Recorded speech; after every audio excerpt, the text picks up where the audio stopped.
What I'll do is I'll write off the statistics I gave, and the writing and read it. I did one like that. I did not like that. Yeah, exactly. Yes. So I skipped it on, and then I was like, well, I don't like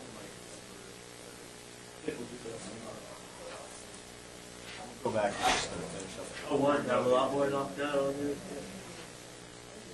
Big priorities, man. Like I said, Sunday I'll be this morning. I don't do something. I go on my own back. I'll talk to my church. Especially on Monday, I have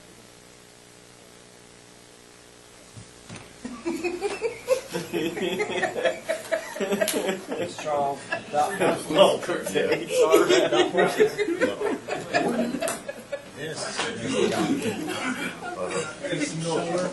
got to be something more to it, right?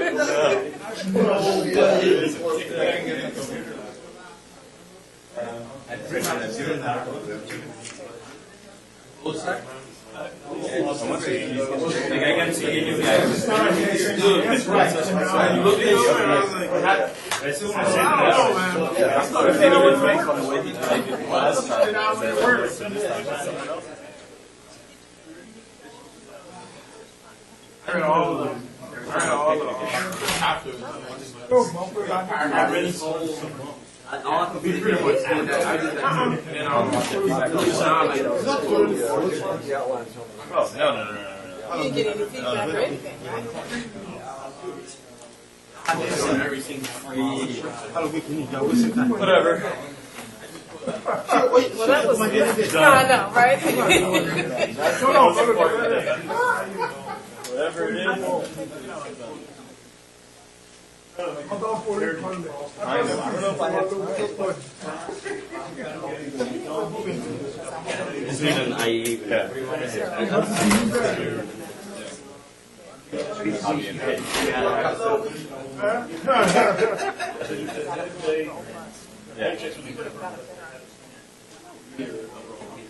I don't know, man. I ask him How do you be able to find it in the book unless we know what to look for?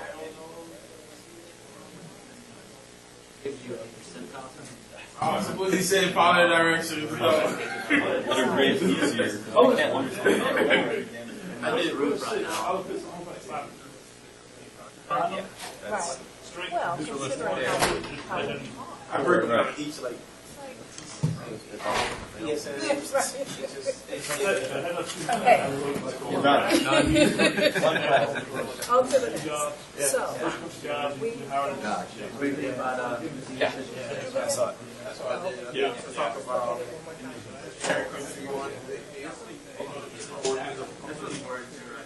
Probably not the best. together for just a couple of minutes.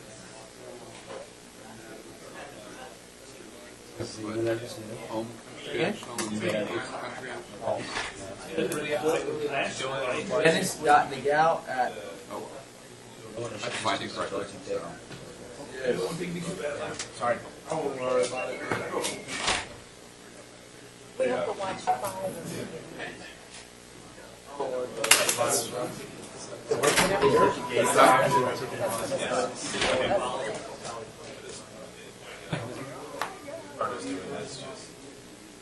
one he's posting no comment.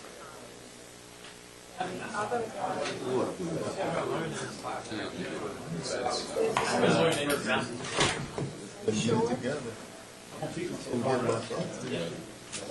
It took me a good like 20 minutes before I was like, and I finally was like, yeah.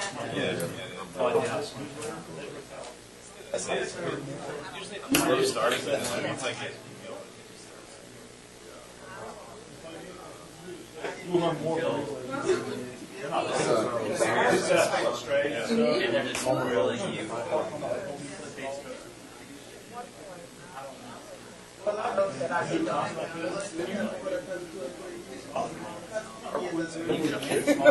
cut out one whole section. I'm like, oh, I can cut off that.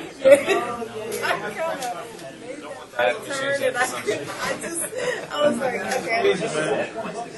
I answered every don't see any letters on it.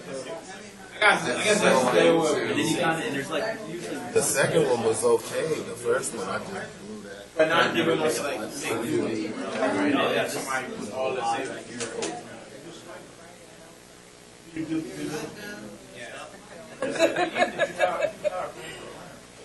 And then they, from that.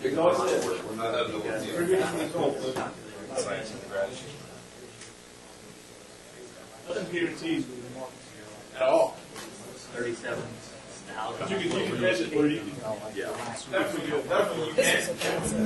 Reality is setting in. What they like to see is quick. They like to see the soft. They're like, oh, man. No, I think I'm going to do my HR. Set up right now. Looking at this and that. Got nothing else. I noticed the 208. That is true.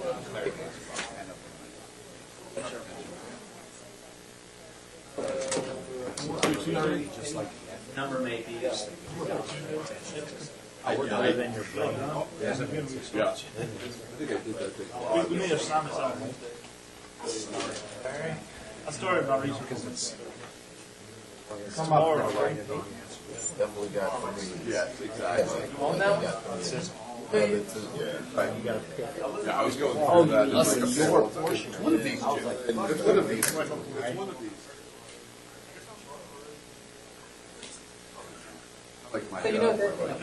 We pushed the code and we did. Yes or no?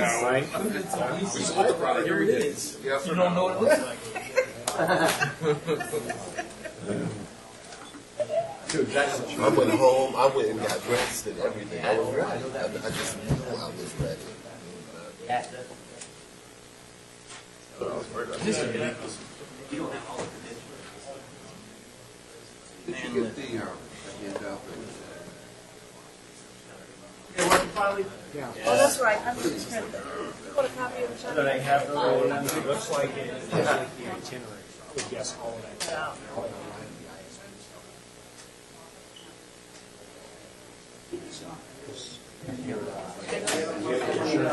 Yeah, now I have it.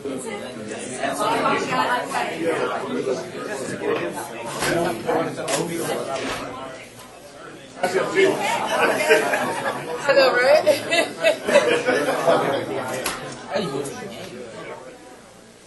Take it home, bro.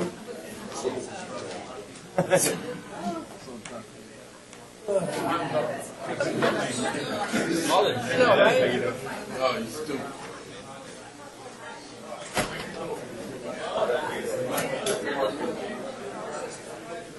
Oh, yeah. Yeah, I still got my album.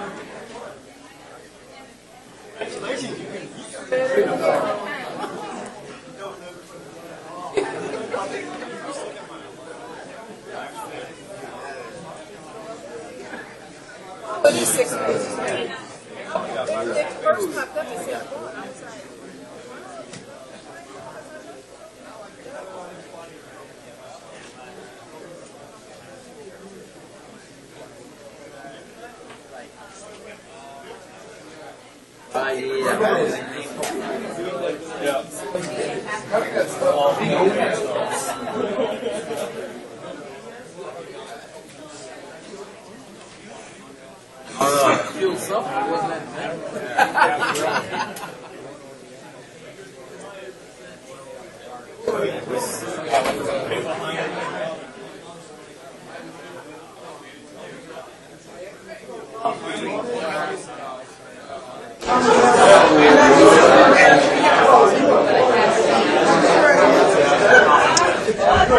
All right.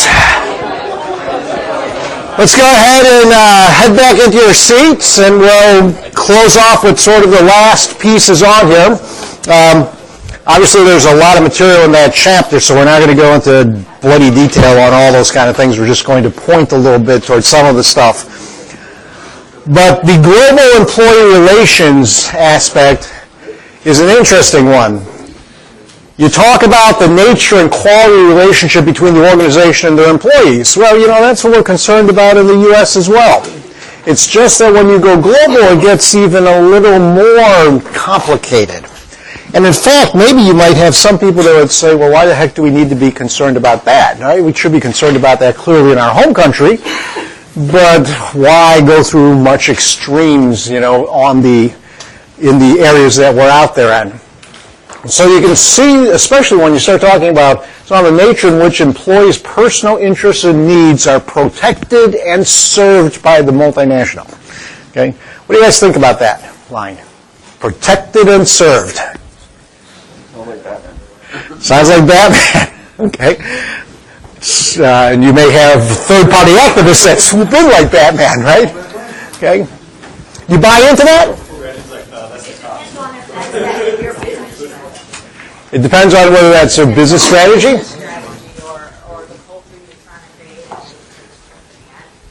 Okay. Well, what happens if we don't serve employee interests and needs are protected?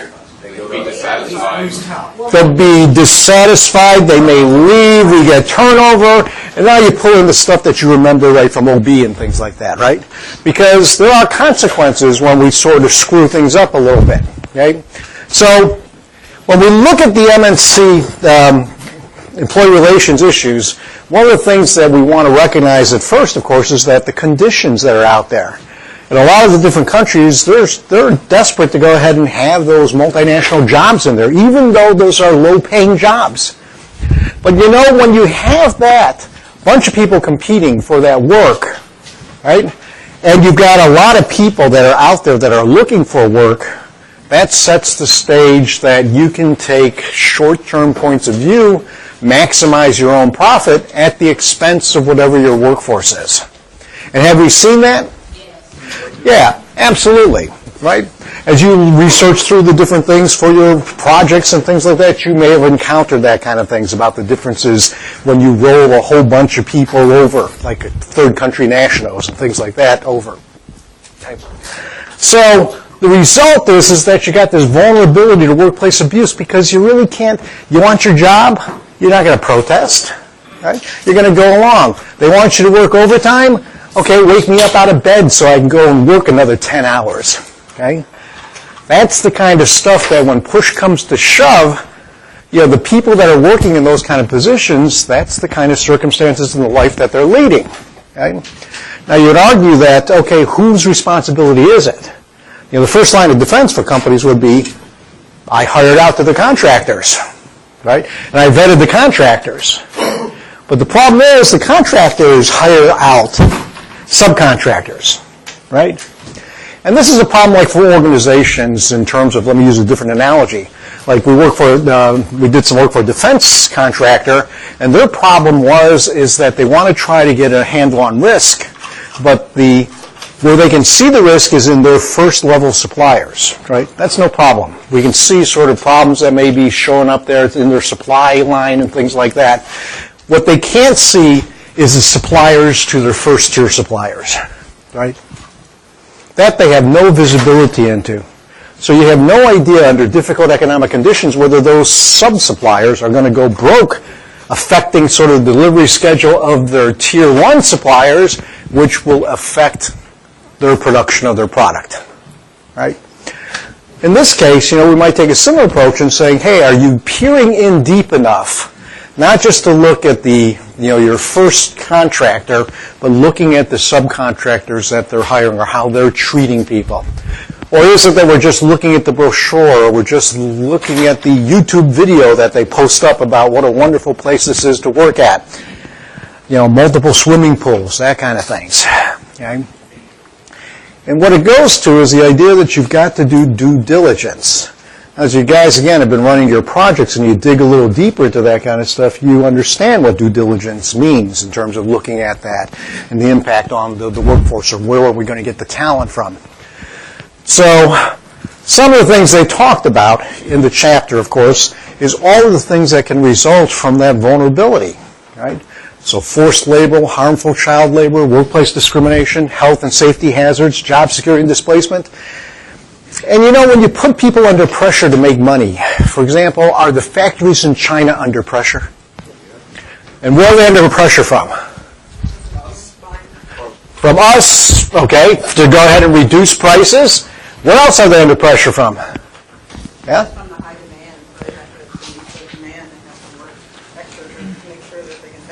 Well, so popular electronic products, right, have this sort of incredible kind of high-end kind of bunch of, well, not high-end, but a whole bunch of people want it at once, right? So how do you ramp up in those kind of things? Well,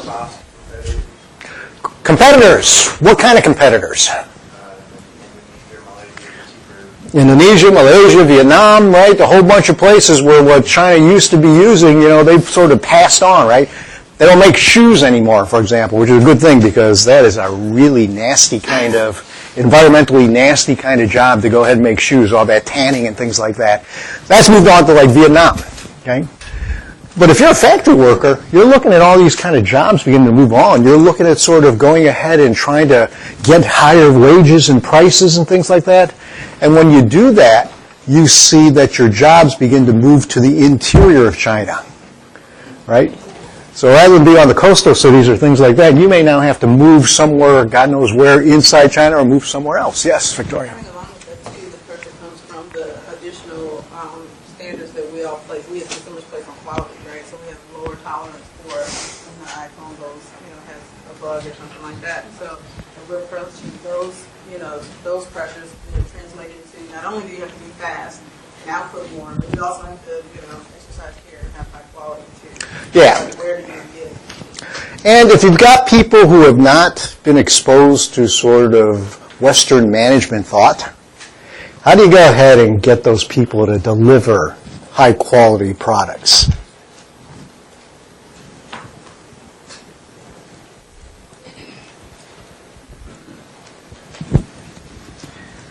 Yeah. Process dependent. So you make the process foolproof and take the ownership of creating the quality product out of that individual's hand and instill the quality in the process. Now we can design the process, right? As soon as you make the process foolproof, a better fool comes along. Or a worse fool comes along, right? A better fool going the other way.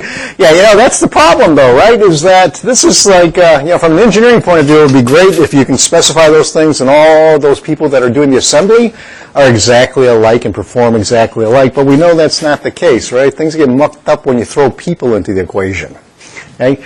Because they have simpering needs and all that kind of stuff, right? Yeah. Good robots, but anyway, I guess it's training. You're going to have to, along with the process, you're going to have to train and do that culturally in a way that they can accept it. So when are we going to have time for training when, as Victoria's saying, that there's this high demand for product that's pushing everybody around, right? Are you going to have time for it, or are you going to have to do it at the same time? You may have to hire another shift and have one shift in training and one shift doing the stuff. And then as you mix and match them, they get better over time. You remember that opening incident that opens up this chapter on employee relations? The guy that committed suicide jumping off the top of the building and things like that? How many hours of overtime did he rack up in that last month? Yeah, about 116 or things like that. Can you conceive of 116 overtime hours in a month? Okay? That's hard to imagine, right? So, those what? Back when I was billing hours as a lawyer. Oh, yeah. These guys, however, it's a little different when you're going there. So what I'm going to do is we're going to revisit Foxconn, okay? Just because it's kind of fun to visit them, and the CEO, made some great little statements, okay? So we're going to go back through there. So I'll show you a bit of a different video, but it'll give you a bit of an idea of the workers there, what kind of living conditions are they under, okay? And sort of, if you get this idea that you're living in a dormitory, do you remember when you lived in a dormitory? Was it fun? Oh, yeah, great time, right? You can party on down the hall. They're running this party. Down the other hall, they're doing another type of party. It was fun, except for me because I lived in an all-guys dorm. Okay, that was a bad mistake that I let my roommate pick one of these things. Okay, that was okay. Here we go. Dell does the world's biggest supplier of electronic and computer parts open up to the outside world. Foxconn, best known as the maker of Apple's iPhone and iPad, is obsessive about secrecy and security. This complex is spread over less than a square mile, and 300,000 mostly young workers from the countryside live, sleep, and work here. This could be their first job away from home, right? Most of them. because of this first job. And a growing number of these workers are either killing themselves or trying to, and Foxconn doesn't know why. We've never seen anything like this before, says Liu Kun, the company spokesman. Workers spend long hours on the assembly line, not only supplying parts for Apple, but also for tech giants Dell, Hewlett-Packard and Nokia, earning less than $300 a month. Under the watchful eye of Mr. Liu, we talk to this young woman. So a model happy employee. You're happy? But critics say that's not the whole story. They wake up, they have breakfast, they go to work, they work a solid shift, they come back to their dormitory, they sleep. It's a very dehumanizing place, and the workers are little more than the machines there. Employees live in dormitories 8 to a room, common for factories in China. Often roommates, though, will not know each other's names. Do you know these guys? Do you know their names? Do you know where they're from and all that kind of stuff? She arrived 3 days ago. I don't know her name, she says. There's no real sense of community there, and I think that is one of the significant factors behind this alarming number of suicides. And Foxconn admits managers have been known to abuse workers if they make mistakes or miss deadlines. What we can and must change is the rude attitude some managers have towards our workers, he says. And while this complex is like a city within a city, with 3 hospitals, fire stations, restaurants and supermarkets, recreational facilities are few. 5 pools, libraries and 400 computers. That's one for every 750 workers. The company has set up a hotline. How many suicides have you prevented in recent weeks here? Over the 1 month. 1 month, yeah. Actually, maybe over 30 affairs. No, just now. If you could put it. Councils Got a good have been example. called in. And in this stress room, employees can work out their frustration. Even so, Mr. Liu says another suicide is inevitable. When? Not if. I don't think our prevention is enough to stop the suicide trend. So what could be happening here, according to some experts, has all the hallmarks of what's known as a suicide cluster, when the idea of suicide quickly spreads amongst a group of people, often teenagers or young adults. Still, none of that is putting off the hundreds who line up every day hoping for a job. Have you heard about people who have been dying at Foxconn, some people who committed suicide? Some people might find it stressful and difficult work, he says, but it's not a problem for me, because for many young workers moving to the city, a job at Foxconn is still a much better option than staying at home on a farm. John Ward, CNN, Shenzhen, China. Staying at home on the farm in China. What do you think rural life is like? Poverty, poor, very subsistence.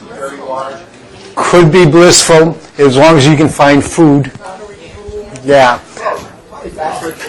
Okay. We did like a mainland China stay, so we did a like village stay, and yeah, no power, no electricity, but the kids would work out. Like it's all about calisthenics in the morning. But you're right, there's nothing out there. Right. So when you look towards future in terms of trying to advance yourself, the only way you're going to advance yourself is going into the city, right? And you all know about China's plans, right, to go ahead and move whole bunches of people from the rural areas into cities, and the fact that they've already built cities, right, that are sitting there empty just waiting for them. You just got to be able to have the businesses there for the jobs to be there, right? But Chairman Guo, okay, Chairman of Foxconn, here's some of his comments. You know, maybe he's inspirational for his people. What do you think? I mean, that's the kind of stuff that can sort of move people, right? So here's one of his comments. Are you inspired? Yep. Yeah. Those are plastered on the wall in the factory, okay? Just like you would have things like what's plastered on your walls. You know, teamwork, inspirational kind of things, right? Okay, well, here's his version of inspirational stuff. You don't like this one? How about this one?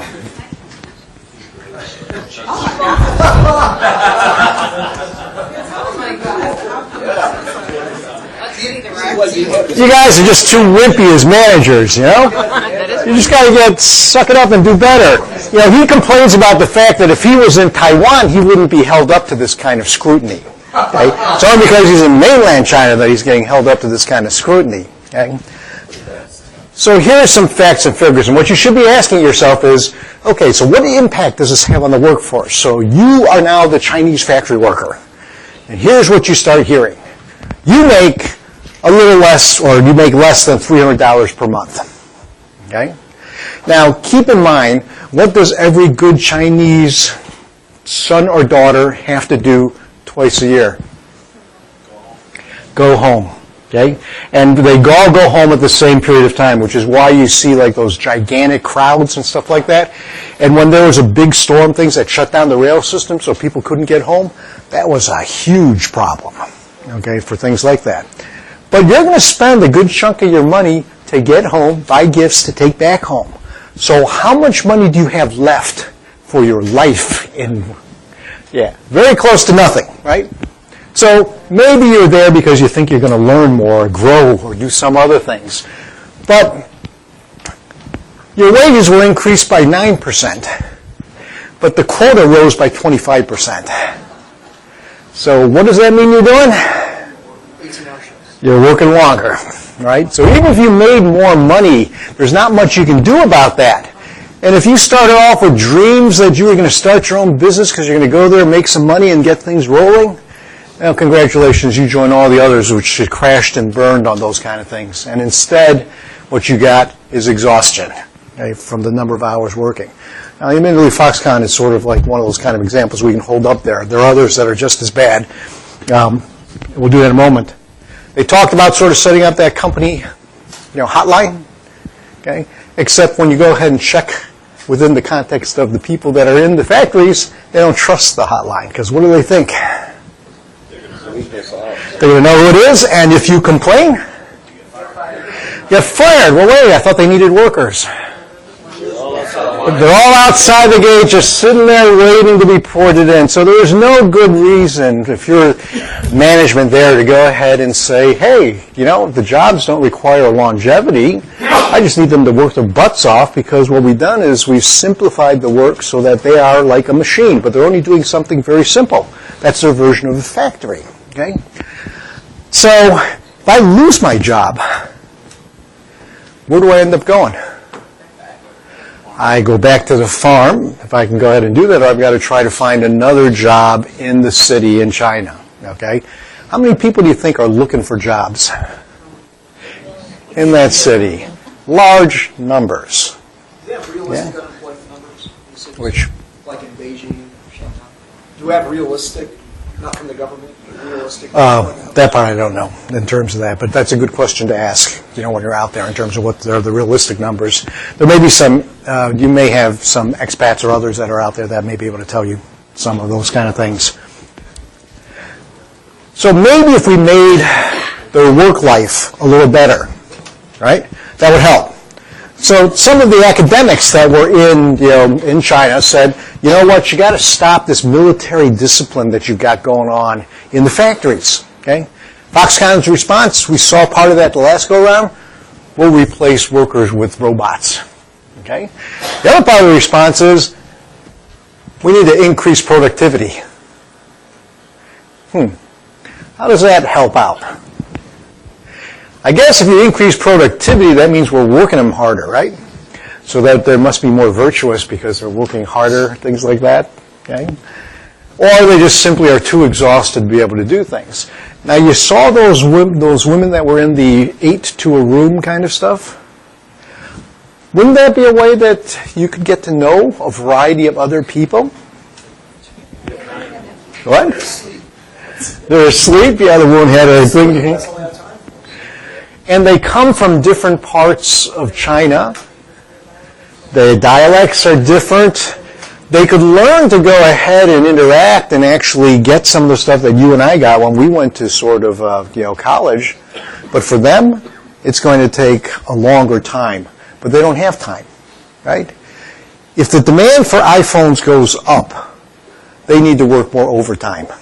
That's why you got that 116 hours, right, for that guy that committed suicide, was because that's what will happen. They'll wake you up to go ahead and have you work that so that they can meet the deadlines. Okay? Now, that was Foxconn, and that was the ones producing the iPads and things like that, or the iPhones. But in January of 2012, you had 150 employees standing on the roof of the factory, basically saying they were going to do mass suicide. Okay? And why are they doing this? Because they feel like it's about the only leverage they have left to be able to affect things. Right? Somehow it would be difficult for Foxconn, I think, to explain 150 people jumping off the building at once. What do you think? 14 over a period of time, you can say, well, our suicide rate is less than the country as a whole. Right? 150 at once? That, I think, would be difficult for anybody to explain. Right? But you note that it's not just one particular plant in Shenzhen, okay, or one particular plant elsewhere. This is a completely different plant in another different area making a different type of product. Okay? What's consistent is the way that the workers are treated, the management style that they're being exposed to. Okay? So if you're asking how do we go ahead and fix some of these kind of things, that's the thing you're going to have to look at. Right? And this is the part when we talk about sort of the global human resource management. Right? What do we do with respect to employee relations? Okay? Now it's also the case that, hey, we don't have to just pick on China, right? Where else can we go ahead and talk about? Right? Mike?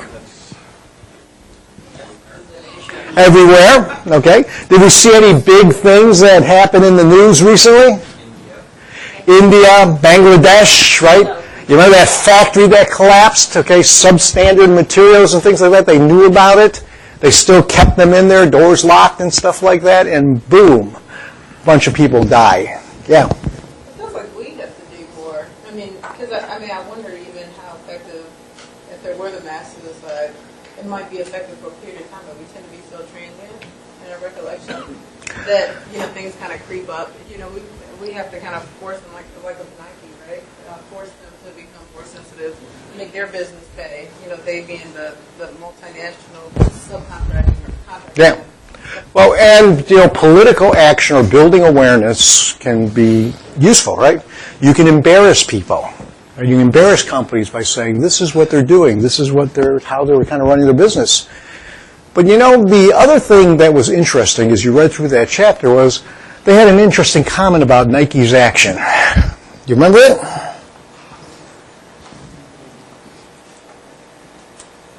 What did Nike decide to do to make sure that there was no child labor in their facilities? You can do audits. Yep, that's to check after the fact. Before the fact, what do? I mean, when you're hiring people. You require an age. You require an age. How old? 13. Nope. Nope. In Nike's case, it was 18, right? Because then they don't have to deal with saying that you have children working for you. But 18 is a Western standard, right, in terms of that kind of stuff. Problem is that when you do that, there was places in Pakistan where they were making the hand-stitched soccer balls and things like that. When they up and left, you left behind a whole bunch of people that no longer were able to support themselves, right? So this is where ethics, especially as we think about things in terms of global versus U.S. and things like that, where the answers aren't always just the simple, hey, child labor, hire people above 18, okay? What would be a better way to go ahead and set the age, minimum age? Good. I think it needs to be somewhat customized to the local laws. In other words, in some countries, just as you were saying, people just don't have anything. And so kids as young as 10, 12 years old may work. I want them to work, but they don't have anything to eat if they didn't work. And so maybe lower the age limit from 18 to something more reasonable, maybe 12, maybe 14, I don't know. Well, that's the problem, right? It's hard to tell which is which. Sean. Stakeholder approach with the community and the government. Okay. What do you mean? Stakeholder approach. Basically, you're getting their input on what is appropriate, and it's an open forum. And, the press could view it. It could be an open discussion, and that way there's visibility, transparency, and you come to a reasonable answer. Well, maybe we can do this a little more logically at first, right? In terms of individually, yeah. I was going to say, isn't it there like I guess some kind of world organization that I don't know, Yes. stuff that regulates, and they have some standards that they say Right. on average. But the standards, again, can't be one size fits all, right?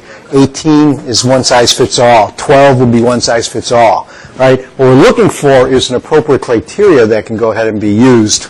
Yeah.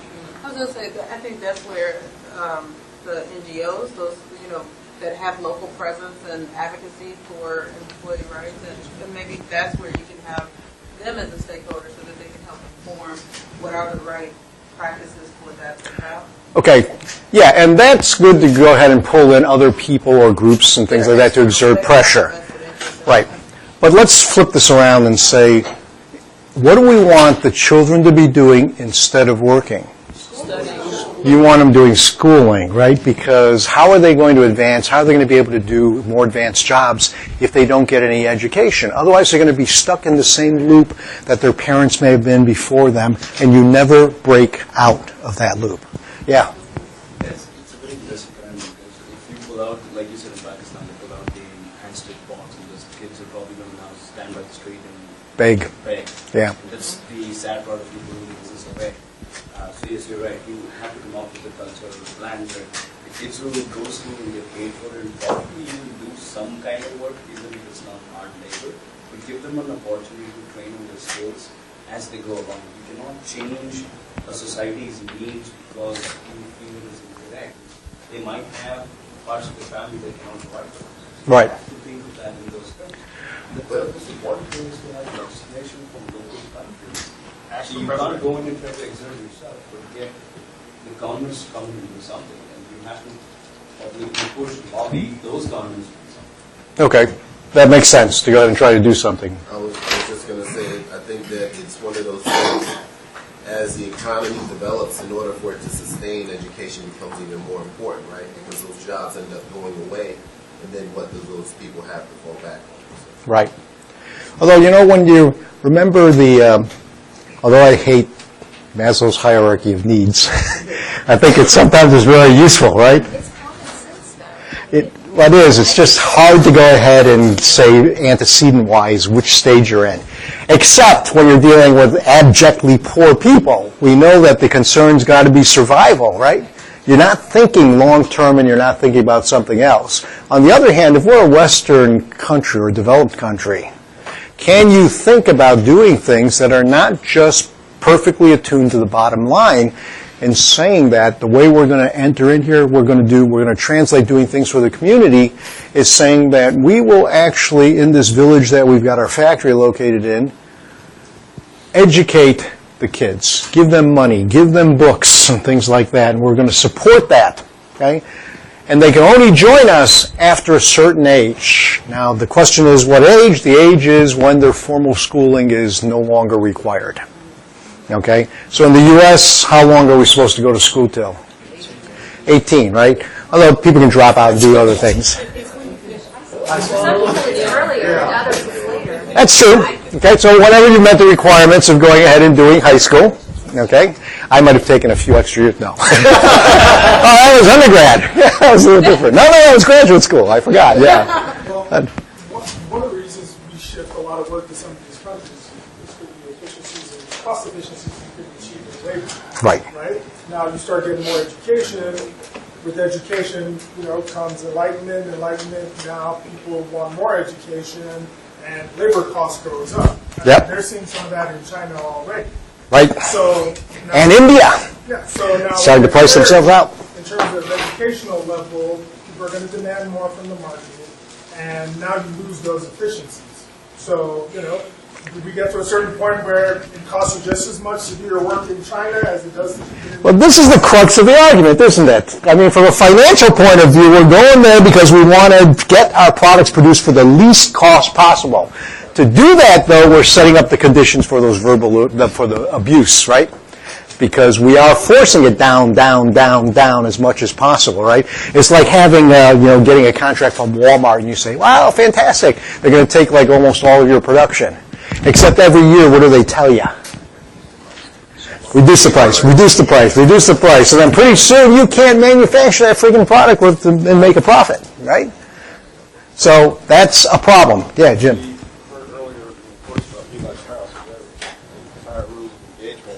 Yeah. They're going to do certain things to make it better for all their workers and all that stuff. And then there's Tom's. There's all these companies that have this sort of vision to be, and they get people to buy their stuff partly because of that. So you could fold that into a marketing strategy, and actually, maybe you don't lose that. Yeah. However, how long are we going to go appealing to just yuppies, and things like that are willing, soft-hearted yuppies at that, right? Okay. Come on. I mean, that's just a fake, I'll just give you that kind of thing. No, but it's, the interesting thing is that, we do have those kind of companies that we can point to, but what's going to happen is people are going to say, what are we supposed to do? We're supposed to go ahead and maximize shareholder value. Shareholder value does not like this idea of giving more money to people than you need to give them. Doesn't that violate the stuff you guys read about in finance? And if it doesn't, how do you translate goodwill or things like that into your spreadsheet so that it is reflected as part of your decision making? Yeah? But it seems that there's a small cost that would have a huge impact on the treatment of workers. If you're talking about one employee, $300 a month, I mean, it seems like there's a calculus where you could hire maybe so many people to guarantee a certain shift, and the cost of that isn't going to be so huge that it's going to really impact your business. It just seems like that calculus needs to happen. I think the best bang for your buck, it's still not going to be great work, but you can at least enforce some minimum standards for minimal cost. And what is Apple and other manufacturers going to say to Foxconn? Well, they have to enforce that. Well, they may say that, but first, what are they trying to do for their products? You want to reduce the price, right? We want to make it cheaper. I don't want to sit here and go ahead and I'm Apple and I'm selling the iPhone 5, and I now see Google going ahead and releasing its phone where the price without contract is $349, right? That's almost got me walking out the door to go ahead and buy that sucker, right? $349 without contract, okay? That's going to put pressure, then come back, and that company's going to put pressure on Foxconn. Foxconn's going to put pressure on trying to go ahead and come up with ways to go ahead and make things more economical, right? Now, can you do that by cutting corners?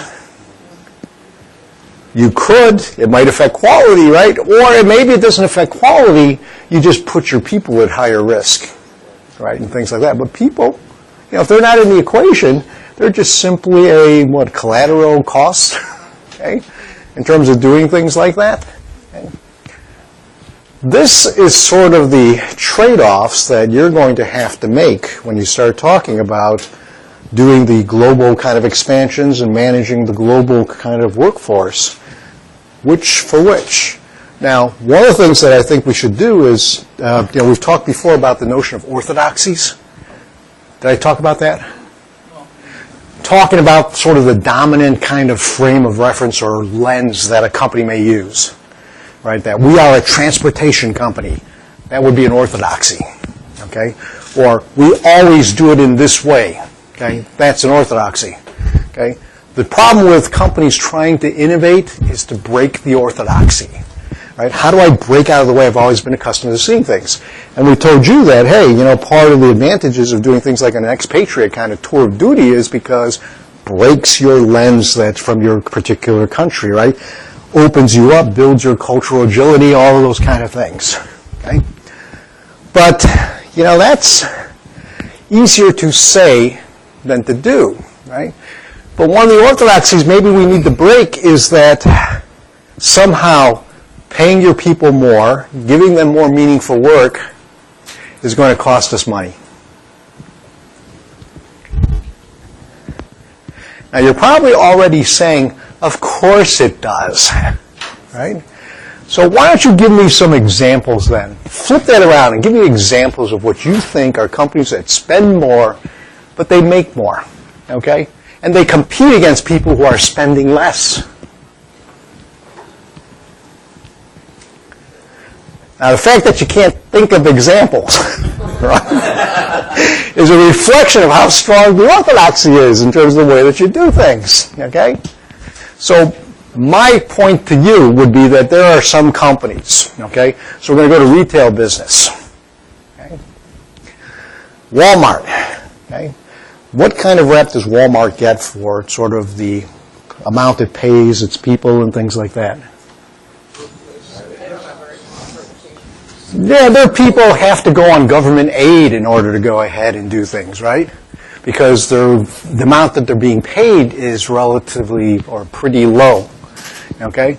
So if you're a company, how does that work for you when you define yourself as saying, I'm going to pay my people so little that they're going to be eligible for poverty assistance, which is, of course, coming out of your and my pockets, right, in terms of that kind of... I don't think that's the business model for supermarkets.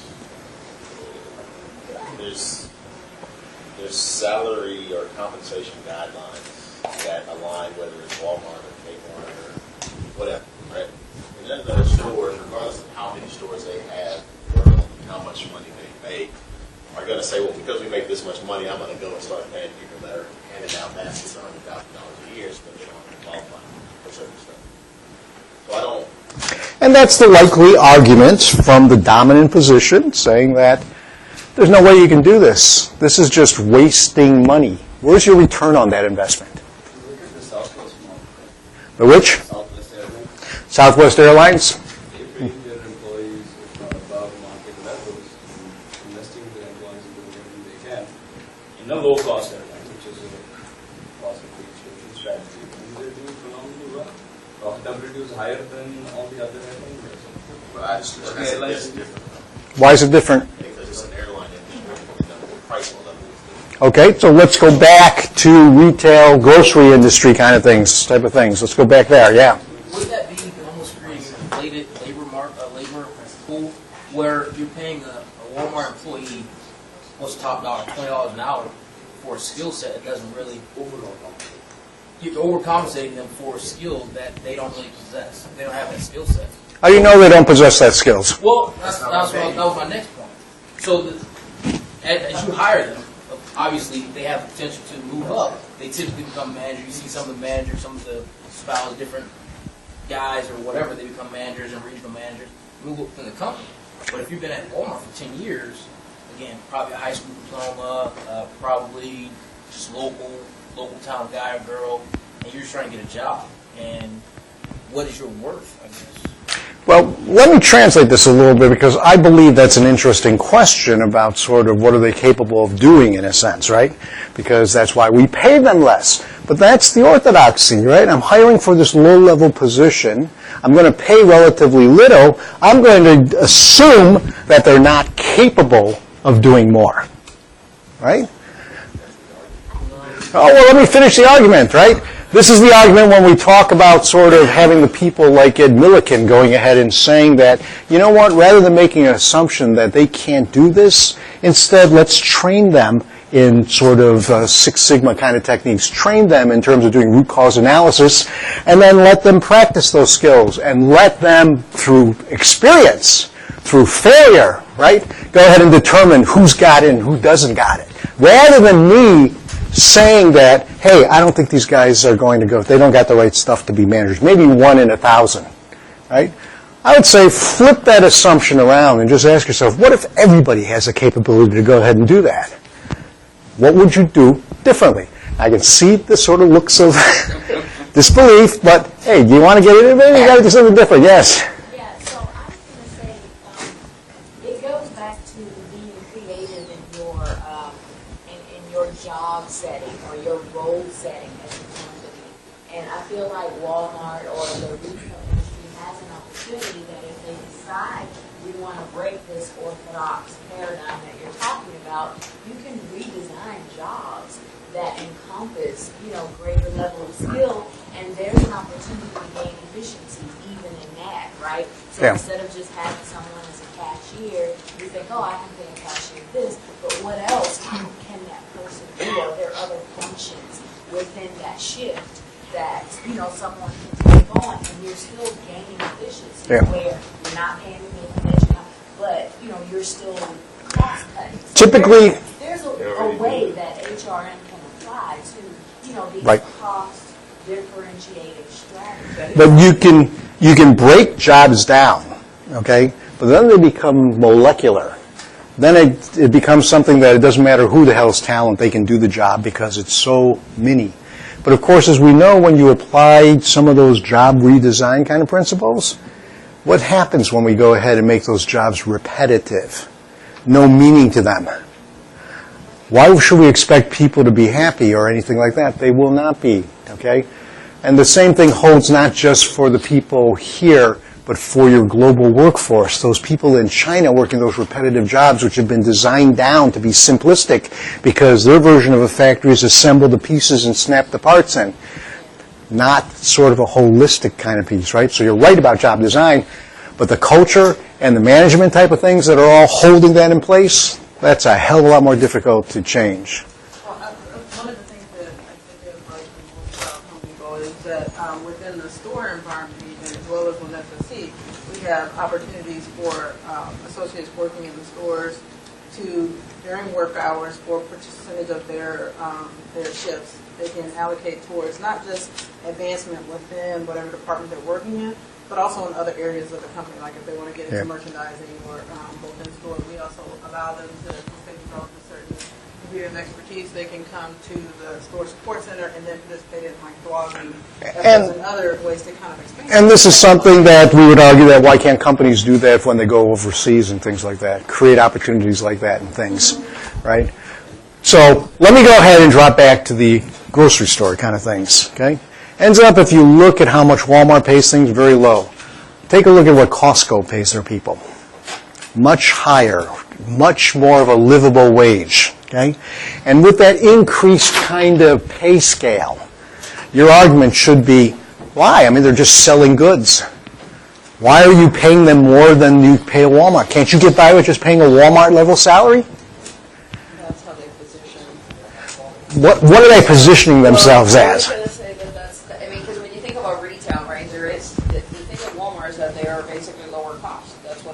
That's how they're positioned. I'm not saying you can make a living off of retail, but I don't think anybody that works, there's a lot of people that work in retail where they do that and they have a decent living, right? So I think it's just the fact that they're positioning themselves as a lower cost and they're trying to squeeze every single dime that they have, right? But now, doesn't Costco sell things pretty cheaply? yes. You can save money through HRM, like Cisco, the example, where they were talking about through retention and training and various things. And those people are not highly skilled. Delivering food to places is not a highly super skilled thing. And they were saving, 10 cents a share, essentially, in cost by doing these things to retain people and train them and raise them up. So you can justify reduced cost other ways, by doing some of this HRM. And that's the part that when we start saying, how do you go ahead and try to develop things? How can you take this perspective? The thing that you want to do is not be stopped by the idea that, hey, why are we going to pay people more for doing this type of work? I don't see any justification for that. And in Costco's case, where it comes out is Costco's customer service. Okay, longevity of the employees that are there. You get a consistency level of service. You get it with a smile. They go over, bend over backwards for you to do things like that.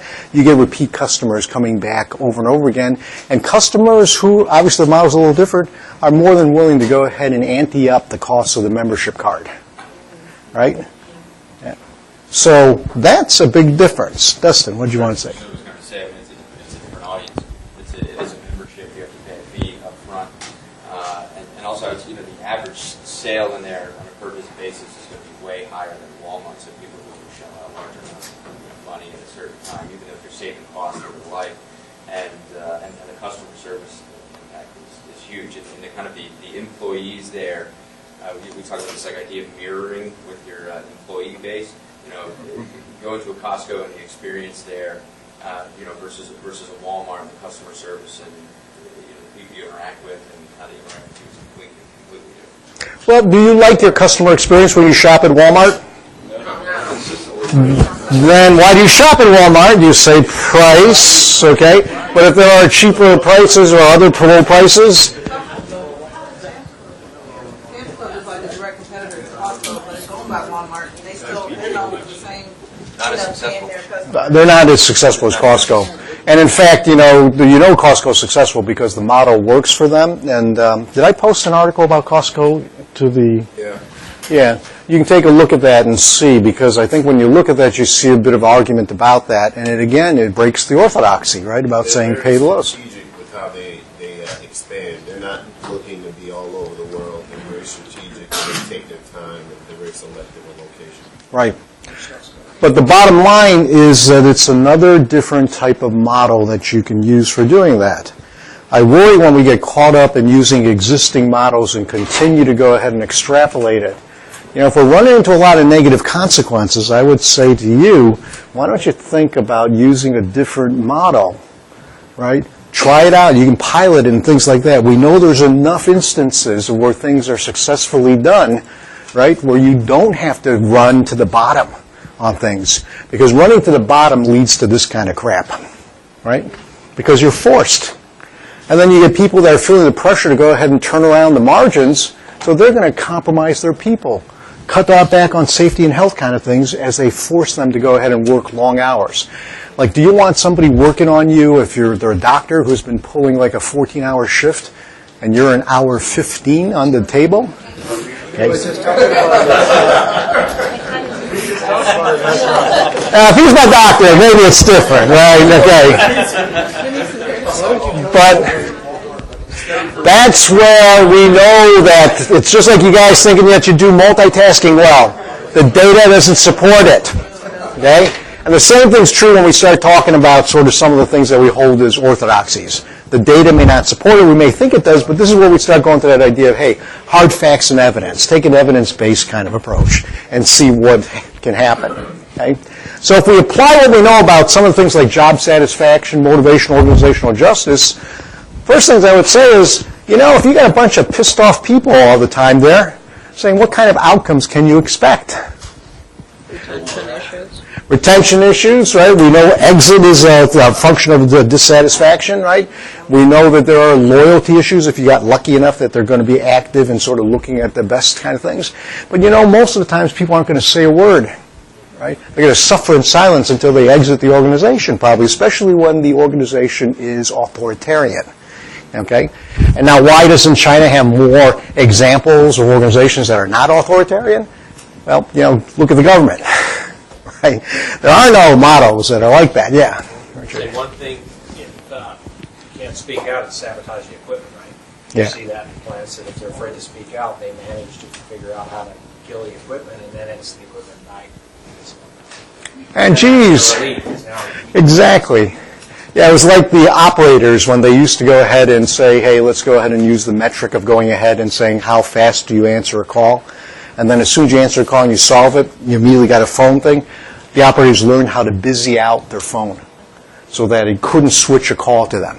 Okay? That's a way of employees controlling their level of work kind of things. Why are they doing that? Because they're not feeling fairly treated. Okay? Yeah. Sir, just to go back to Costco seems to be like a business that's set up in a way to compete, based on the service. Whereas these other businesses, they're kind of already in defined markets where the competition says they have to have low cost.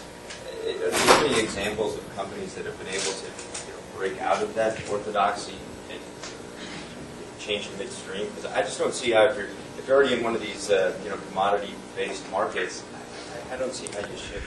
Well, look like car manufacturers. There's a point at which when the Japanese came over with their cars, we called them crap. And in fact, they were pretty much crappy cars. They succeeded in going ahead and producing higher level cars, quality cars, right? Still a little small and a little kludgy kind of things. Then they got even better at doing design, right? But when they go to say, can we move upscale to something else, they created a different kind of brand, right? Yeah. But you ask, how do you transform, right? So part of the transformation is maybe I'm going to go up market on things like that. Now what you're asking is, can you transform and stay in your low market? And I would say if you're going to compete just on sort of price, you're going to be unhappy because competing on price is really a commodity kind of approach where it's going to run to the people who can get to the bottom fastest, right? You want to think about your competitive advantage as being something more than just price, okay? And out there, our concern is really about the workforce producing those products, right? Apple's obviously producing products that have a lot of cachet, right? But they want to do it so they can lower the price, right, to them probably, because it doesn't look like they lower the price to us, okay? But helps them to make money, right? But our side, on the global workforce management is saying that, okay, some of the things that you guys learned in OB should be part of your diagnostics in terms of thinking about what's likely to happen, okay? If we know people are dissatisfied, we know what some of the responses are. What happens when people are satisfied? Productivity goes up, right? We know that. We see some relationship to sort of like decreases in things like absenteeism, turnover, right? There seem to be good reasons to say we should look towards ways in which we can make people more satisfied. We should avoid the dissatisfaction generating kind of things. And that's easy to say. The next part is, well, what kind of things can you go ahead and do?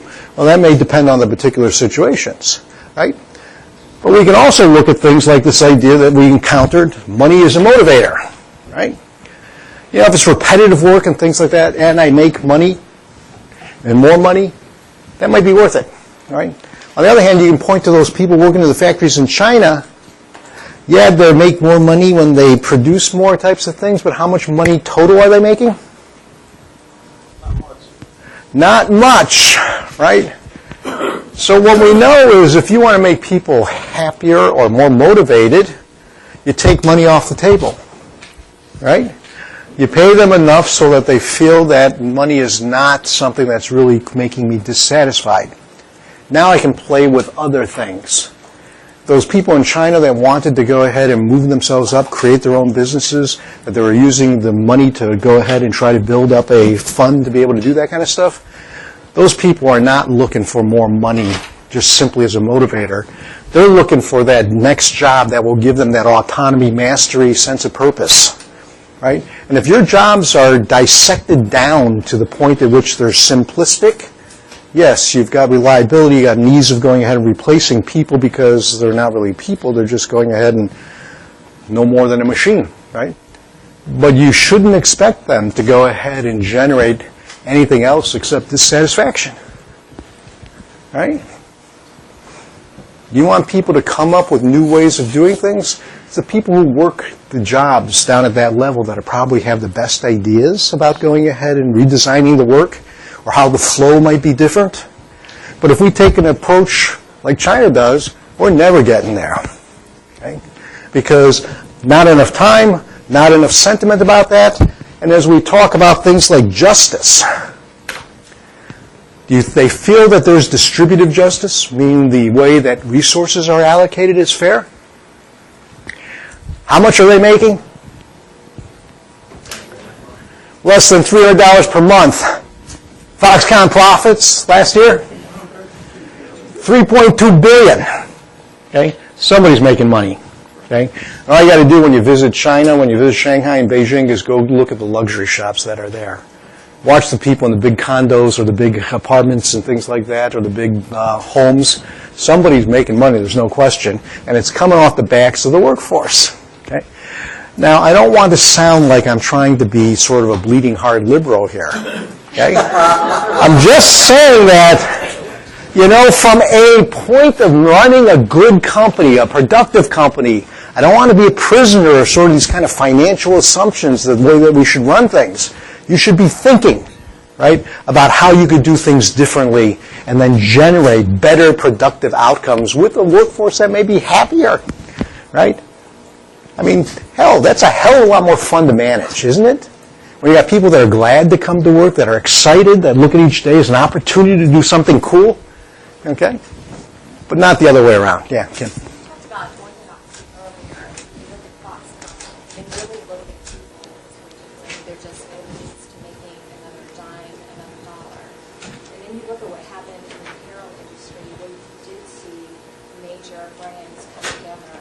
Yeah.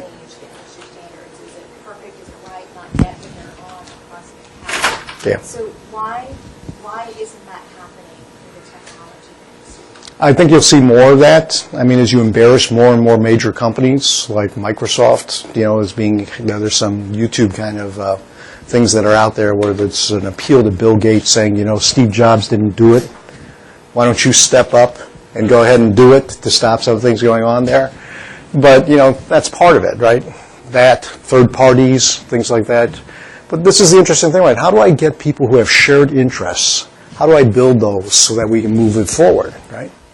You learned about that when you're doing negotiations and things like that. It's a powerful model when you can identify interests and you can then get everybody in the same direction, right? Then you can accomplish things that otherwise would have looked impossible, right? One more comment about interactional justice. Was there interactional justice at the factory in China that we saw at Foxconn? They talked about abusive management, right? That's exactly, when we look at those things, no distributive justice, no interactional justice. Was there procedural justice and what was fair in terms of the way people do things or how you allocated shifts or things?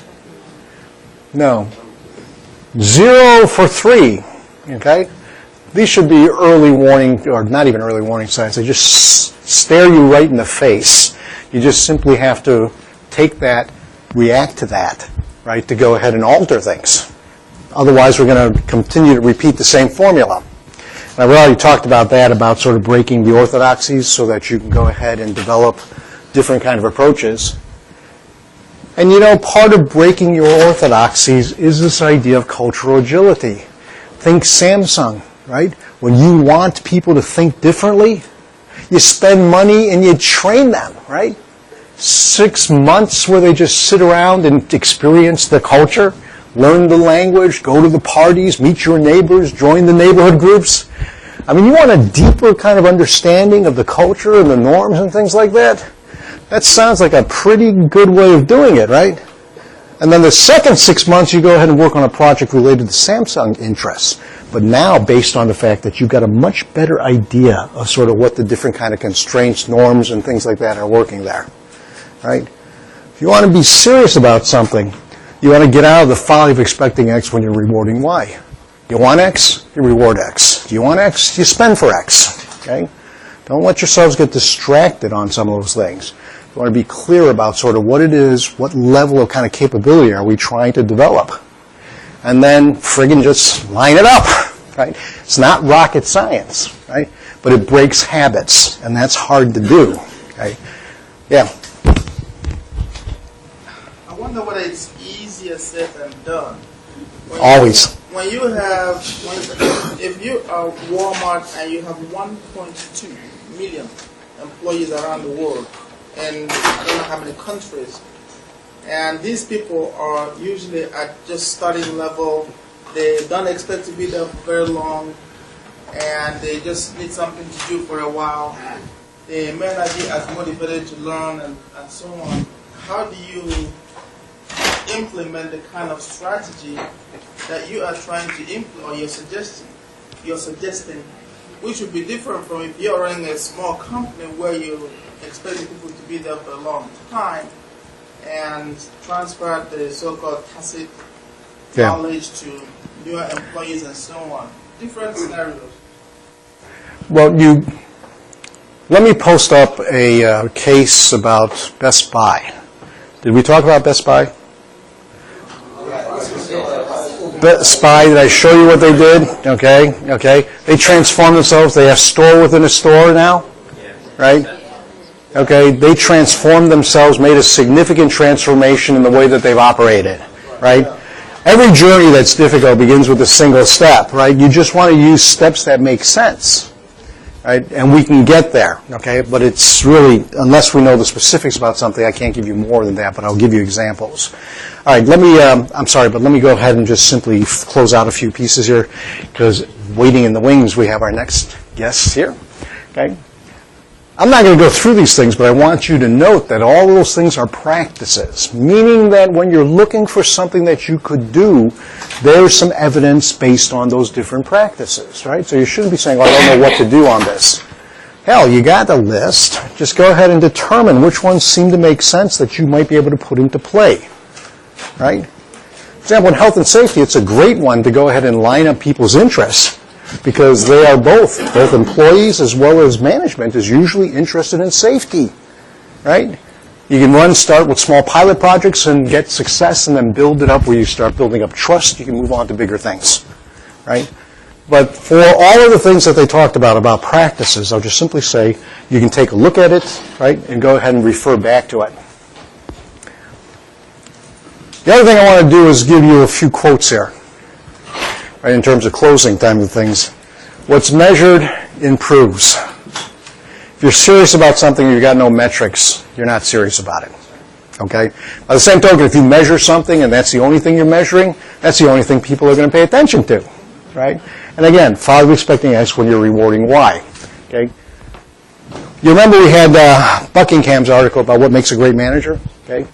In the minds of great managers, consistent poor performance is not primarily a matter of weakness, stupidity, or disrespect. It is a matter of miscasting.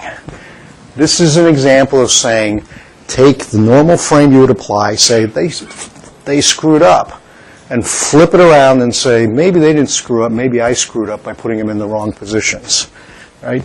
Maybe I need to go ahead and put those HCNs in better positions, okay? Or the TCNs. Management is nothing more than motivating people. Lee Iacocca. Okay. I'm not sure how true that is, but it certainly is a large part of things. And what you want to be considering is how do you motivate your global workforce in addition to your workforce at home? Right? And understanding sort of differences is good. Here's John Mackey, who's CEO of Whole Foods. He says, we're a business dedicated to meeting all the various stakeholders of the company's best interests. And by stakeholders, we mean customers, team members, stockholders, community, and the environment. Right? Not just stockholders, okay? And they've reinvented some of the way that they do business. Their business model is markedly different than a Kroger or a Publix, right, where you're making very small margins on what you're selling, okay? And the way they're structured is much different, right? And that's a model that you can say maybe that'll work somewhere else globally. I will let you guys go ahead and just talk about that over lunch and things like that after, Chris goes ahead and is able to talk about things. Let me just simply say that both Chuck and I are delighted for your participation in class. You guys were attentive. You were sort of on the ball. We enjoyed that. We're enjoying reading your sort of business plans and sort of what your hotel presentations are looking like. So we just both want to offer our congratulations, and especially on your upcoming graduation.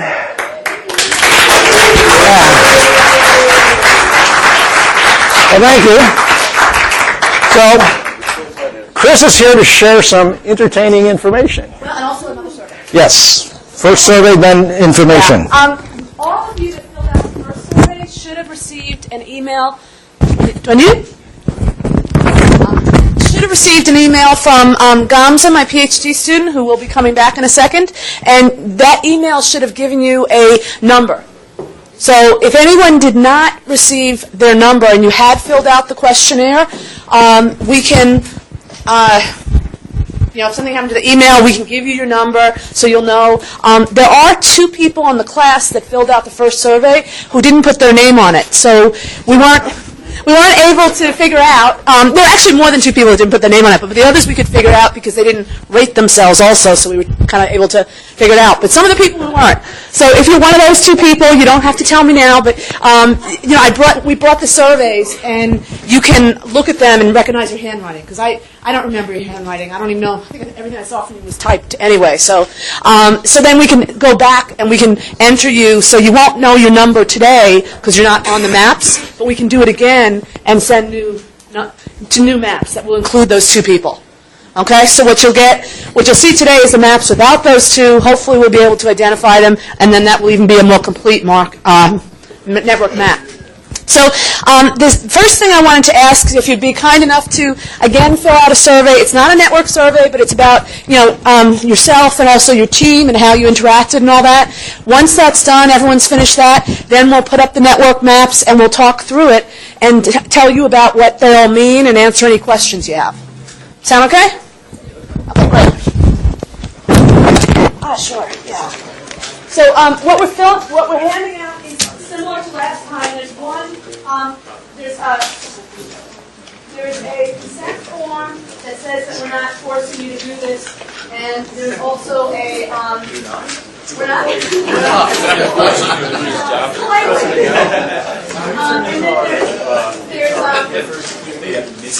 survey stuff.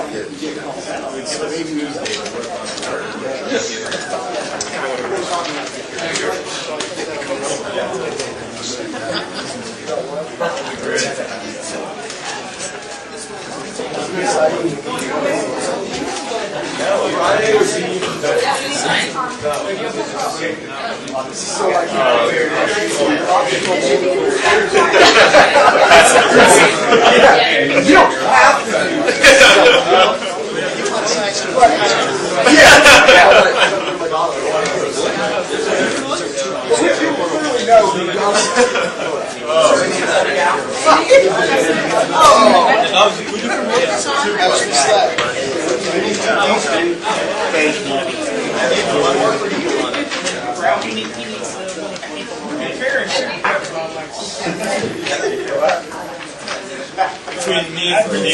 Yeah, one second. One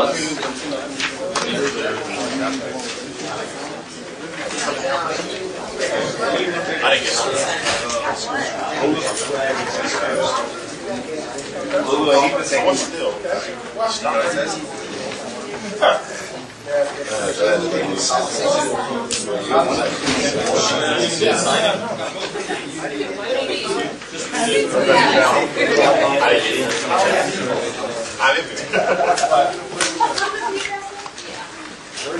I asked everybody to stay. Did you keep this? Yes. I didn't get that.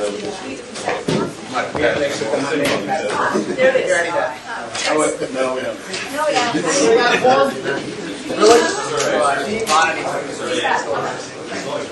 Really? We have to.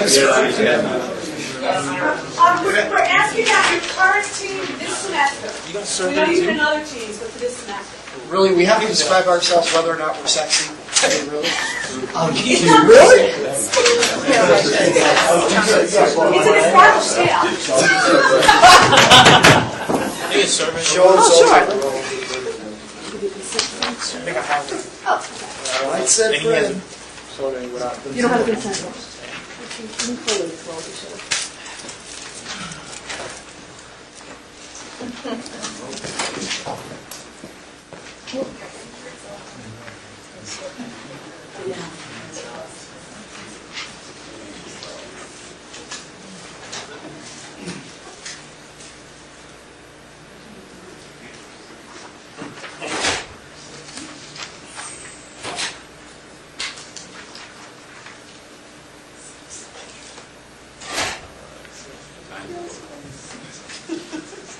Fill that box.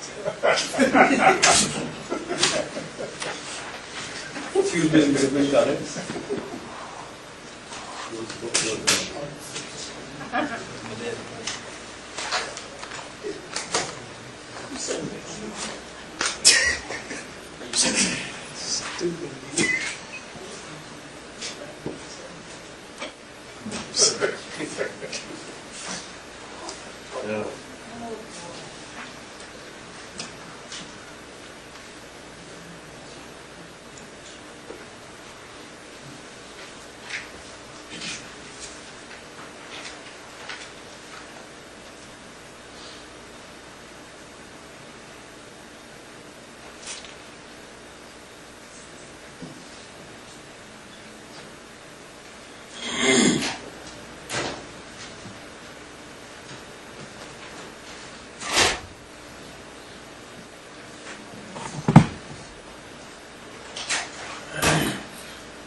Oh. Okay, then we'll have to fix that one. If you could put your name on the front, that would be appreciated. And I think I'll give it back to here. Oh, put his name on this side. Oh, the consent form. Yeah, just sign it. On the front? Print and sign? Front, back, anywhere you want. As long as we have the signature, we're good.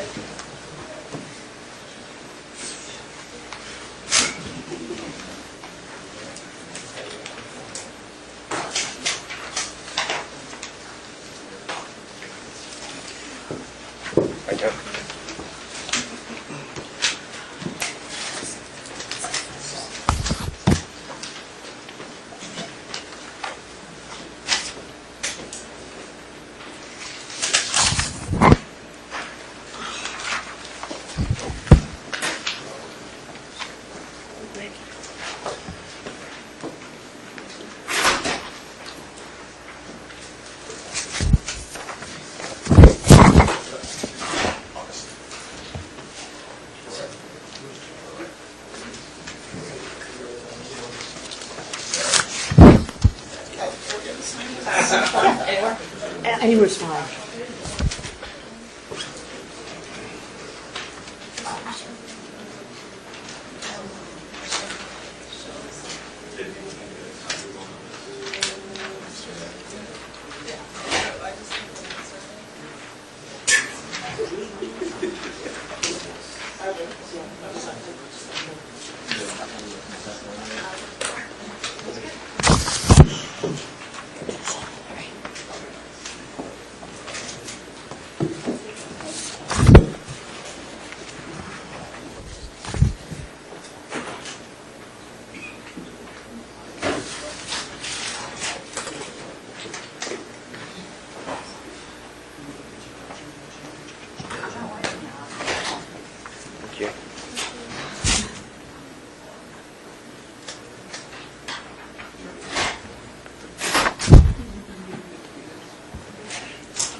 Somebody should make money out of that kind of stuff.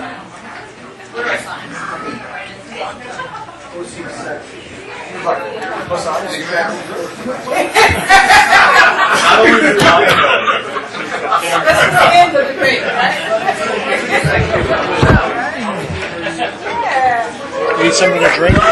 No, I've got something. Thank you. Do you want anything?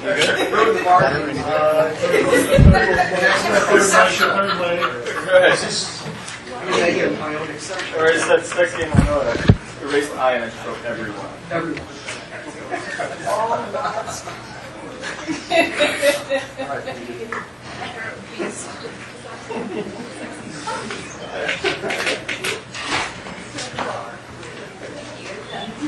Yes.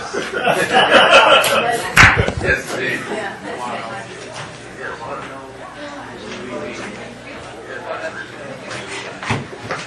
Yeah.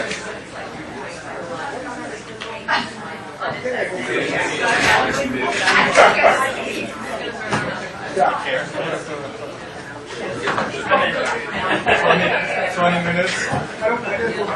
It's worth about 5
If you'd like to talk about the network, everybody's finished filling it out.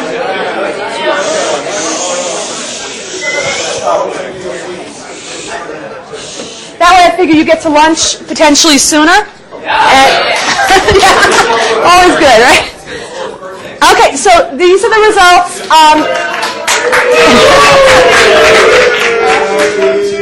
Happy birthday! So if you weren't here the first time and you decide you want to participate and be on the map, since we have 3 people that we're adding to the map, so you'll get the map after this, but then you'll get a new map that's revised, adding the people. So if you're in the room and you haven't participated and you decide I'd like to be up there, let us know. We have some new old surveys from the first time. Then we can just make it more complete. So, okay, this is the friendship network of your class. It's dense, which is great. It says that you have a very close class. Girls and boys. So, well, I think that's right. There's an extra. No? There's only 8 of us, I thought. We have 1 transfer. No. We counted it with the names. We'll go over again, but... Okay. Yeah. Well, when we print this out, if you object to the pink, it actually turns out red when you actually print it on the color printer. So, okay, so this is very dense. Now, let me tell you about the friendship network. This is on a 5-point scale. So what we were trying to do here is to show you what are the strong relationships. So for some of the classes we've done previously, the class hasn't been as connected as your class. So it's varied by every year. And so this is a lot to look at. So what we did for your class is we did another friendship network map that is only if you responded 3, 4, or 5 on a scale of 1 to 5. Okay, so it takes out the ones that are at the 2 level. This is a little bit easier to look at and figure out who's connected to who and where you are. And for things for you to think about, the numbers on the side are people that were below 3, or it's greater than 3. Greater than 3. Okay, so the people that were 3, 2, or 1 are on the sides. They're not in this, but if we had done everybody in the class, they would have been. You have the differences in the colors. What you want to look at is where are you? Let's say you're on the map. Where are you on the map? Are you central? Are you very, so 444, for example, is very central to the map. Good job.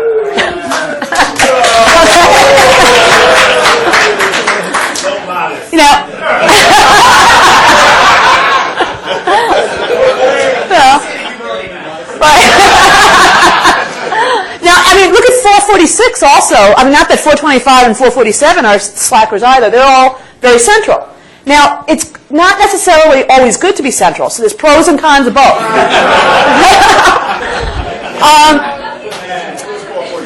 Now, 446 is just above 444. Just go. But now, if you look at some of the periphery ones, they're connected to people, but not as central to the whole class network. That's okay too. That's just a different position. So some people are more central. Yes, 427 is covering up another one. We should move the number.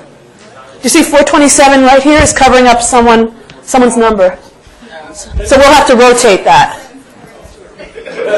And actually, you're right, 436 is also, we'll check through before we send it to you so you can see where you are. So let me tell you a little bit about the pros and cons of being central versus peripheral. Okay? If you're central, you get a lot of access to information. You're connected to a lot of people. You can get information very quickly. That's good, but a lot of times the information you get is redundant because we tend to associate with similar people. Who we're connected to tends to be connected to the same people. So we get a lot of information, but a lot of the information might be information we already know or have heard from other people. Okay? So it's quick access to information if you need it, and you also potentially have more influence on other people. The more people you associate with, the more people you have these are strong connections with. Because you're all connected in class. It's just talking about the stronger ones.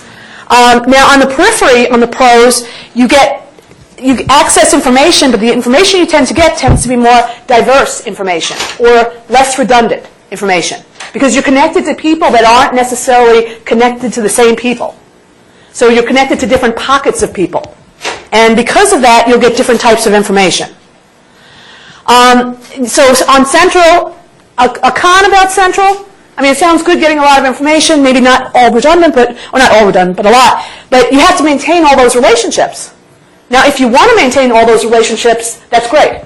But if you don't have the time or motivation, you might find it draining to try to keep Central. So it depends a lot on your personality. You know, if you're more extroverted and all that, it's probably easier.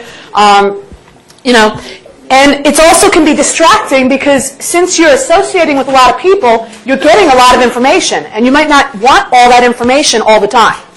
So, you know, being connected to a lot of people is great, but it comes with a cost because you have to keep those connections up and you know, reciprocate with them and so forth. If you're on the periphery, you tend to have less power and influence in the group.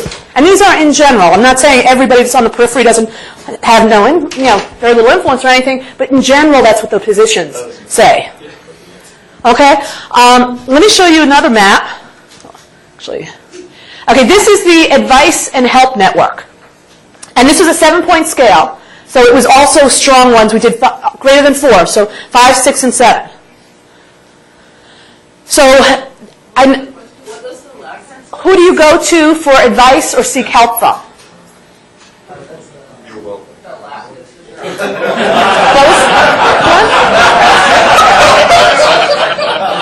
Oh, greater than 4?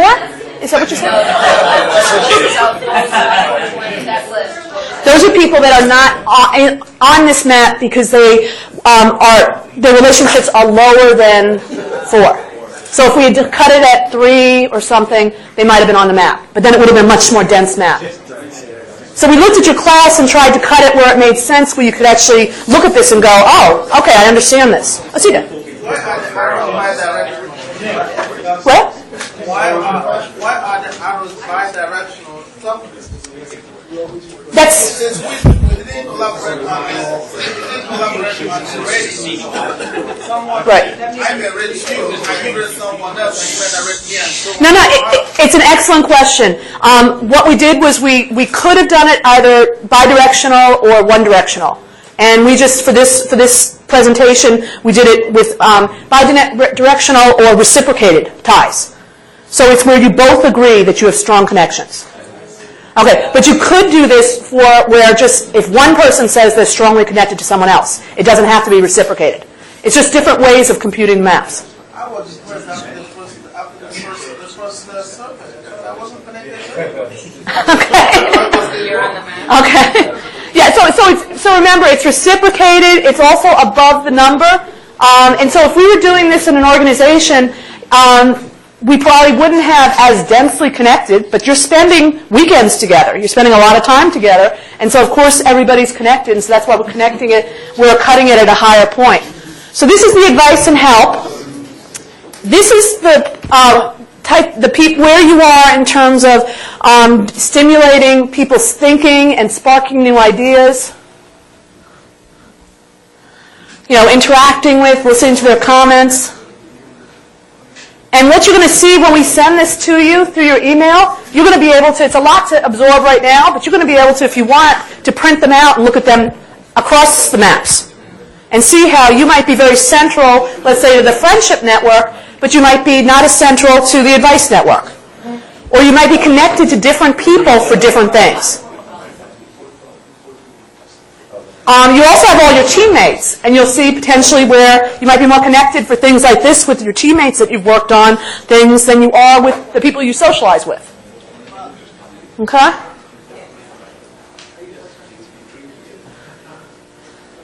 So you're going to print these maps out and go out and have a beer? Yeah. And talk about 2, 3, whatever. Okay, let me show you the next one. If you want to be innovative, who do you choose to go to? So we're seeing some of the same people are staying fairly central for all of them, but others are not as much. And the connections, each of the maps have different, shapes, and they have different, denseness, and they're more close together versus further apart.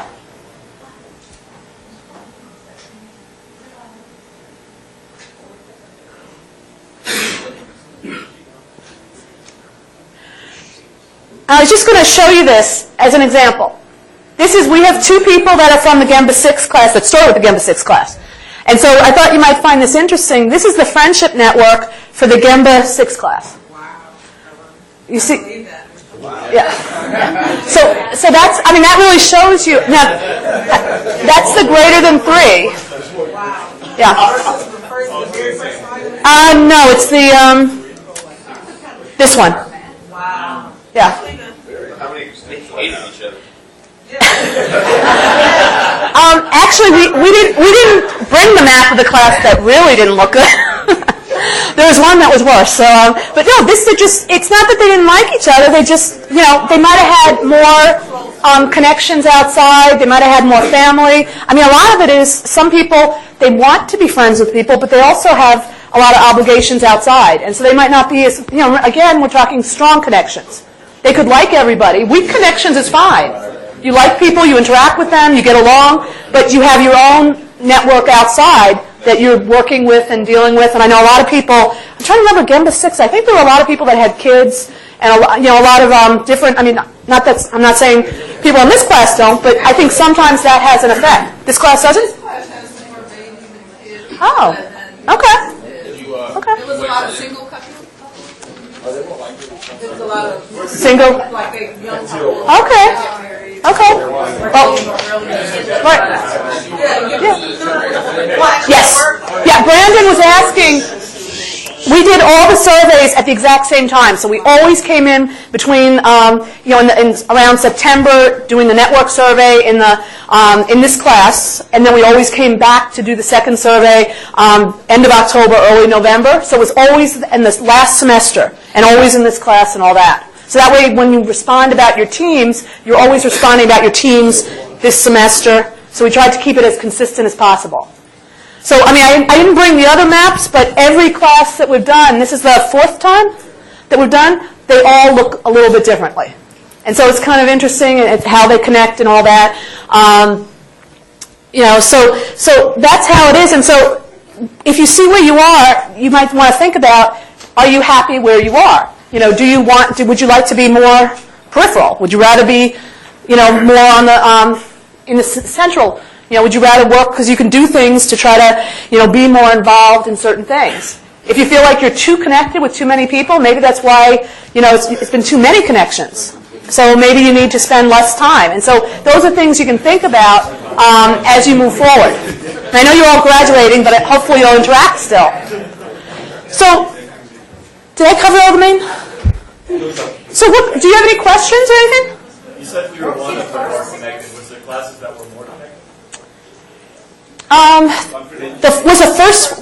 The first one was about equal. I mean, it's hard to say. Looking at the maps, you both have fairly dense connections, but it varied by each of the questions. So I'd say about equal. There was one that was. It wasn't this class. It wasn't very good. I remember Chuck Parsons was here for the first 3, and I remember he sat here and said, "Look at that map. Did you do that wrong or something?" No? So, what do you mean? Do you do any postgraduate work to see how the networks change or stay the same or, I guess, influence the way that we interact with postgraduation? We haven't, but we're happy to do that if people would be interested. I think after your class, we finally have enough individual data that we can start analyzing it, because we haven't had enough. You have to have enough of an end to be able to do some meaningful comparisons. And so we finally have enough to do the individual, and so everyone's been waiting to see what does it do. Team-wise, I'm not sure if we'll have enough. I'm hoping we'll have enough, but it's going to be kind of dicey in terms of whether we have to wait to analyze some of the team ones. And let me get to that sexy question.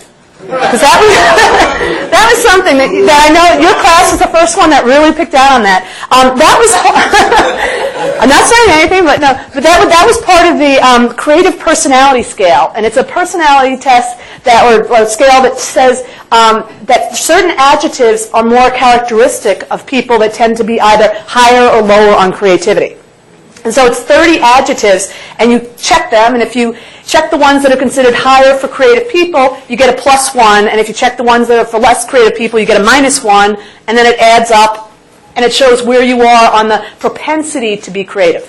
And sexy is one of those adjectives that through a lot of research has been found to be associated with people that are more creative. Now, people that say they self-identify as sexy. Now, it's not whether everyone else says they're sexy, but whether they kind of goes with they tend to be confident, tend to be very, sure of what they're doing and all that. And so that's just one of the adjectives. That's why it's there, because it might kind of stick out and seem odd. How much the cultural bias Influences the creative personality scale? No, these kind of tests, or because like sometimes give adjectives to yourself. Right. Like can be perceived as cocky or. No, that's true. There can be cultural differences. Guff's scale has been used. It's a psychologist named Guff, and I know he's Australian, and he developed a lot of this survey in Western culture. In Australia and different Western countries. I don't know if he's tested it in all countries, and I don't know if he's looked as much at Asian countries. So I'd have to look. But yes, when you have different cultures, you could have different things that are seen as more desirable. So there could be some.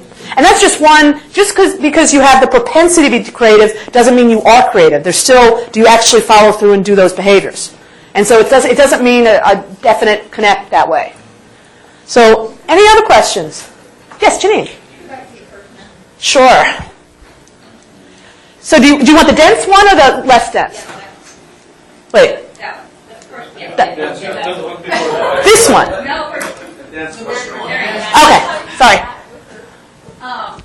That is very dense and that feels accurate. Good. Great. That's great. Yeah, I mean, and that's, and remember,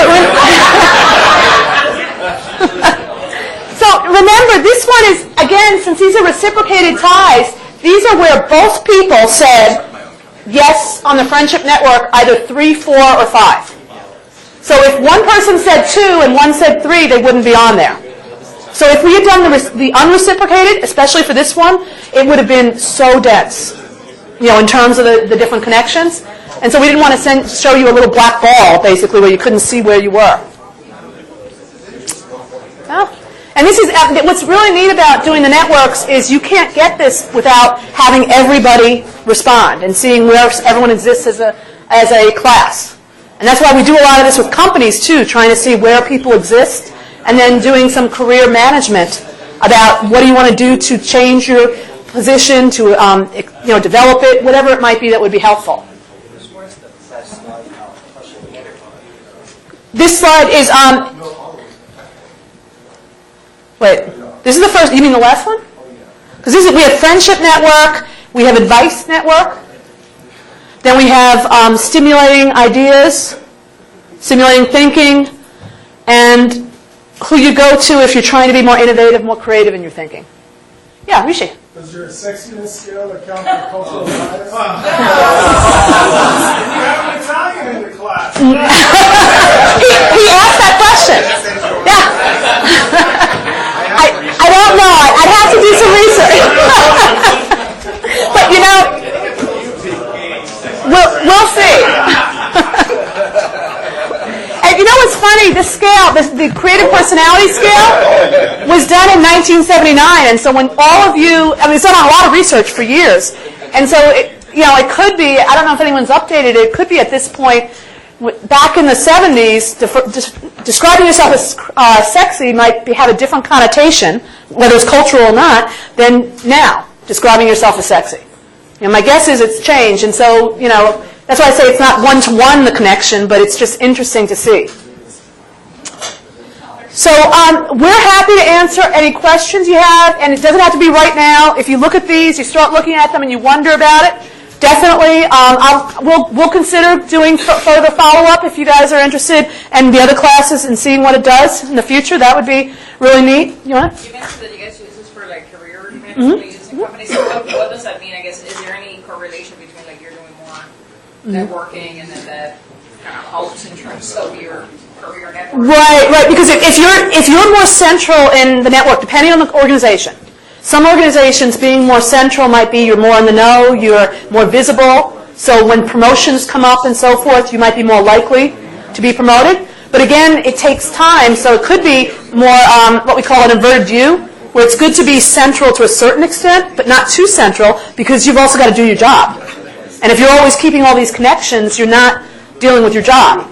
And so it's got to be some indicator. And so if someone says, I don't feel like I'm as connected to the people that are, in power, if you want to say. And so if we did an organization, you could actually do different hierarchical levels and see who's connected. And sometimes you're surprised to see, hey, why is this person at this level so connected to people above them? And it kind of gives you an interesting thing about where people are and who they might have relationships with. And so it can help thinking about your careers. Maybe you need to, sometimes people will be very connected with people that are at their level, but they haven't thought about people at other levels and being connected there. So, it looked like there was one other question, but maybe. Okay, well, I know I'm out of time. Thank you so much. We'll correct it. Thank you.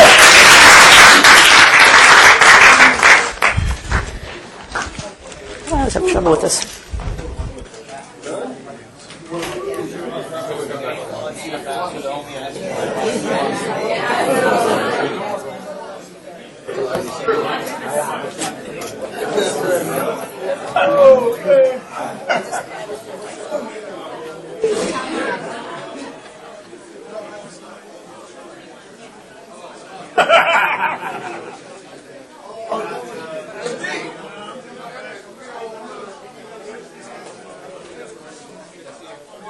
Today, so I can just knock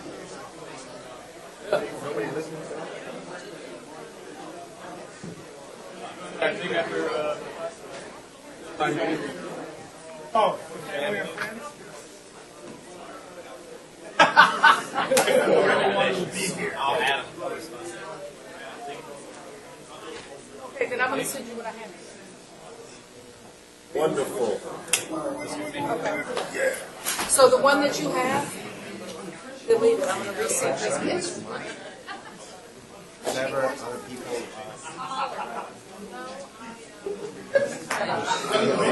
I sent you a comment. Go in here.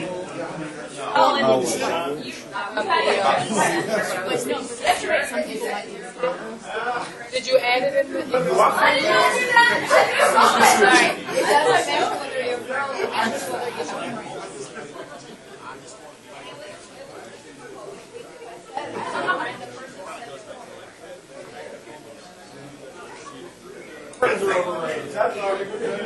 Mobility barriers. Mobility barriers in the title. Oh, you removed it? Oh, okay. Anyway, on the culture one, it's sort of like this, what's the role of culture with it?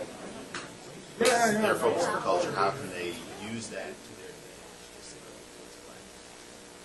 We talk about their culture. We say that, and maybe if there's just a connection that says, like what we have already, and there's something that just says, because all this is important when you say no USR, but there's a connection that's got to be made. I think that's not there. Culture in the U.S. I want to create a whole new,